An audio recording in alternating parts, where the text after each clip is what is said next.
आखिर India pro show के लिए सिर्फ़ और सिर्फ आज से मात्र 6 हफ़्ते रह चुके हैं और जिस टॉपिक के लिए आप सभी बेसब्री से इंतज़ार कर रहे थे, क्योंकि इंडिया प्रो शो के अंदर मेंस फिज़िक डिवीज़न एक ऐसी क्लास है जिसकी हाइप बहुत तेज़ी के साथ बढ़ती जा रही है, क्योंकि दो ऐसे एथलीट्स का क्लैश होने वाला है जिसको हम बहुत टाइम के साथ हम देखते आ रहे हैं कि कितने अच्छे तरीके से उन्होंने डोमिनेशन दिखाई है अपनी, और उनके आने की वजह से कंपटीशन की हाइप और साथ ही साथ कंपटीशन का लेवल दोनों ही इंक्रीज़ हो गया है। आप समझ ही गए होंगे मैं इनकी बात कर रहा हूँ। फर्स्ट तो अली बिलाल, जिन्होंने लगातार 2 शो जीते थे और थर्ड शो में सेकंड रैंक लाए थे इसी साल, और उस पूरे शो के अंदर और लाइनअप के अंदर अली बिलाल का डोमिनेशन हमें देखने के लिए मिला था कि वन साइडेड वो विनर दिख रहे थे पूरे स्टेज में ओवरऑल कंपटीशन के अंदर। और सेकंड ऐसे एथलीट जो इंडिया की प्राइड हैं, पता नहीं मैं यही कहना चाहूँगा कि पता नहीं क्यों हमारे देश में उनको इतना हेट दिया जाता है। जितने सपोर्टर्स नहीं हैं उनसे ज़्यादा उनके हेटर्स हैं, बट इंडिया की प्राइड है, आप ये बात सभी जानते हैं, क्योंकि वो अकेले हैं जो मिस्टर ओलंपिया के स्टेज के ऊपर हमारे देश को रिप्रेजेंट करते हैं, भुवन चौहान। और दोनों कॉम्पिटिटर्स एक ही तरीके के डिवीज़न में कम्पीट करते हुए हमें दिखाई देंगे मेंस फिज़िक में। अब सभी की उम्मीद ये लगी हुई है कि इन दोनों एथलीट्स में से कम्पीट करते वक्त कौन सा एथलीट है जो जीतेगा। तो कंपैरिजन राउंड इसी बेस पे होगा कि कौन सा एथलीट कैसा दिखता है उस टाइम पे, और 3 मेजॉरिटी चीज़ें चेक की जाती है जजेस की तरफ से। पहली कंडीशनिंग, दूसरी वी टेपर, और थर्ड होती है मसल डेंसिटी किसकी है।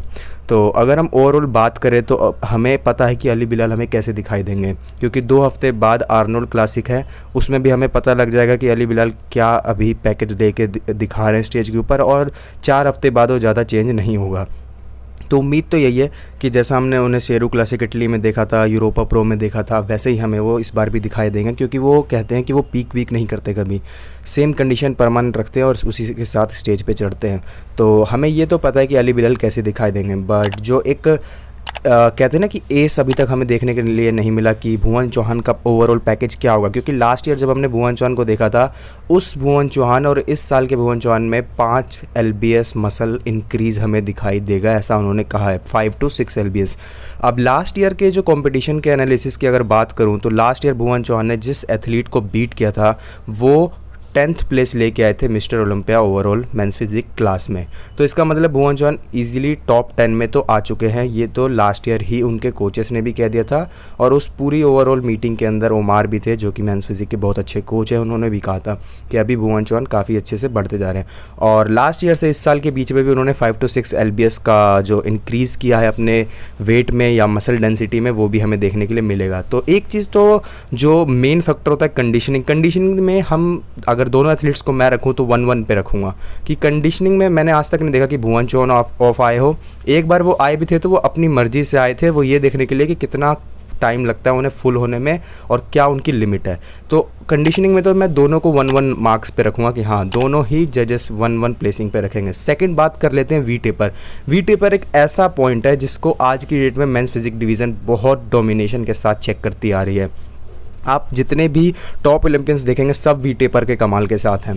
तो वी टेपर में मैं देखो, अगर हम अली बिलाल की बात करते हो तो अली बिलाल का ना एक मसल स्ट्रक्चर इस तरीके का है कि वी टेपर बहुत अच्छी दिखती है, लेकिन भुवन चौहान का जो फ्रेम है उस फ्रेम का मतलब ही वी टेपर से है, डायरेक्ट कनेक्शन। उनकी शोल्डर्स जिस तरीके से पॉप होती है ना, साइड डेल्ट और रियर डेल्ट, उनका जो एक ऐसा 3D लुक दिखाता है शोल्डर का कि वी टेपर पे डोमिनेशन हमें देखने को मिलती है। तो वी टेपर में भी मैं दोनों को 1-1 मार्क पे ही रखता हूँ। थर्ड पॉइंट है डेंसिटी, मसल डेंसिटी। अब मसल डेंसिटी, मसल साइज आप कुछ भी कह सकते हो, इसमें मैं अगर कहूँ तो ये थोड़ा सा जेनेटिक बेस्ड भी होता है, बट 2 पोजेज होते हैं। पहला पोज होता है फ्रंट पोज, दूसरा पोज होता है बैक पोज। तो बात करते हैं पहले बैक पोज से, क्योंकि जैसे क्रिकेट में कहा जाता है ना कि बैट्समैन जो हैं वो सारे ऑडियंस को अच्छा फील कराते हैं, मैच में एंटरटेनमेंट लाते हैं, लेकिन मैचेस हमेशा जिताते बॉलर्स ही हैं। तो उसी तरीके से बॉडी बिल्डिंग में भी ये कहा जाता है कि फ्रंट लुक आपको ऑडियंस का सपोर्ट दिलवाता है, लेकिन बैक ऐसी चीज़ है जो आपको डोमिनेशन के साथ जितवाती है। तो बैक पोज एक ऐसा पोज है जिसमें मैं भुवन चौहान को अली बिलाल से 0.5 के मार्जिन से ऊपर रखता हूँ। क्यों? क्योंकि जेनेटिकली उनके पास वो एडवांटेज है, उनकी मसल्स का डेफिनेशन और जो साइज़ अभी दिख रहा है ना।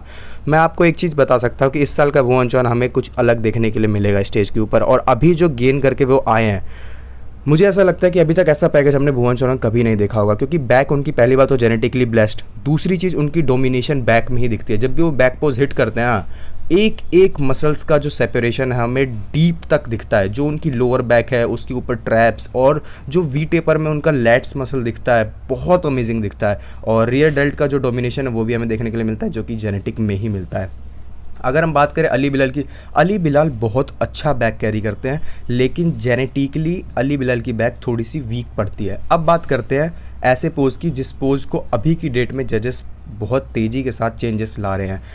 पिछले कुछ टाइम से जैसे टेक्सास प्रो वगैरह हुआ, इसमें जितने भी एथलीट्स जीते वो सारे एथलीट वो थे जिनका एब्डोमेन बहुत टाइट था। और अली बिलाल का सबसे स्ट्रॉन्ग पॉइंट जो है वो मिड सेक्शन ही है। जिस तरीके से वो फ्रंट का पोज होल्ड करते हैं, जजेस की निगाहें उनकी एब्डोमेन और ओब्लिक मसल के पास से हटती नहीं है। अगर मैं आज से 3-4 साल पहले की बात करता तो मैं इजीली कह देता कि भुवन चौहान आराम से जीत जाएंगे, क्योंकि उस टाइम पे जो एब्डोमेन मसल है, ओब्लिक है, इसके ऊपर इतना ज़्यादा फोकस नहीं दिया जाता था जब जर्मी बुंडिया रन कर रहे थे पूरा का पूरा फेडरेशन के अंदर मेंस फिजिक डिवीज़न। बट अभी की डेट में जजेस के फर्स्ट प्रेफरेंस में एब्डोमेन और ओब्लिक आ चुका है। जजेस को ऐसा लुक चाहिए कि जिसमें कोर बहुत टाइट हो, सेपरेशन ऐसा दिखाई दे कि एब्डोमेन और ओब्लिक का मसल आंखों में शाइनी दिखे, और वो सबसे बड़ा एडवांटेज है अली बिलाल का। तो फ्रंट पोज में मैं अली बिलाल को 0.5 मार्क्स से ऊपर रखता हूँ।